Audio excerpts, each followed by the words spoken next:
Hello everyone, welcome back to my mini blog और modern history video, जिसमें मैं आपको बताऊंगी कि आज मैं मॉडर्न हिस्ट्री का रिवीजन कर रही थी और इसको मैं जितने भी शॉर्ट में समझा सकती हूँ मैं समझाने की कोशिश करूँगी। मॉडर्न हिस्ट्री में सबसे पहले हम देखते हैं कि कैसे विदेशी लोग हमारे भारत में आए और उन्होंने बिजनेस स्टार्ट करने की कोशिश की। जैसे सबसे पहले पुर्तगाली आए थे, फिर डच आए, ऐसे करते करते उसके बाद अंग्रेज आए। बट अंग्रेज सबसे ज़्यादा भारी पड़े इन सब लोगों के ऊपर।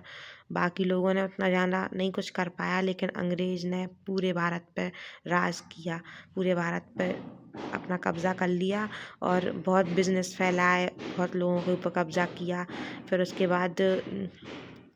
बाद इंडियंस ने कुछ विद्रोह किए, फिर इंडियन नेशनल कांग्रेस थोड़ा बहुत उसका दिखाया गया। फिर उसके बाद बंगाल विभाजन हुआ, जैसा आप देख पा रहे हैं इस फैटमैन में भी टाइप वाइज दिया हुआ है कि कैसे कैसे हमें क्या क्या पढ़ना है। फिर उसके बाद हमारे जो गांधी जी हैं वो आ गए इंडिया। तो जब वो शुरू में आए तो उनको सलाह दी गई कि आप पहले इंडिया घूम तो लीजिए, उसके बाद दिखाइएगा क्या कर सकते हैं। तो पहले उन्होंने इंडिया घूमा, फिर कई सारे सत्याग्रह भी किए। फिर गांधी जी में कॉन्फिडेंस आ गया कि अब तो मैं कुछ भी कर सकता हूँ। तो फिर उन्होंने आगे मतलब हमारे देश के लिए काफ़ी कुछ किया। उसके बाद सभी ने अवज्ञा आंदोलन किया, साइमन कमीशन, गो गो साइमन गो, जो हम नारा नारा पढ़ते हैं हमेशा हिस्ट्री के अंदर। फिर भारत छोड़ो आंदोलन भी किया गया।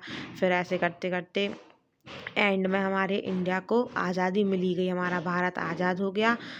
और लास्ट में यहाँ पर कुछ गवर्नर जनरल और वाइस रॉयस के बारे में भी दिया हुआ है, वो भी हम पढ़ सकते हैं क्योंकि वो भी इम्पोर्टेंट टॉपिक ही होता है। कभी कभी क्वेश्चन पूछ लेता है गवर्नर जनरल के बारे में, जिनको हम वाइस रॉयस भी बोल देते हैं। तो यही थी हमारी मॉडर्न हिस्ट्री की कहानी, जिसमें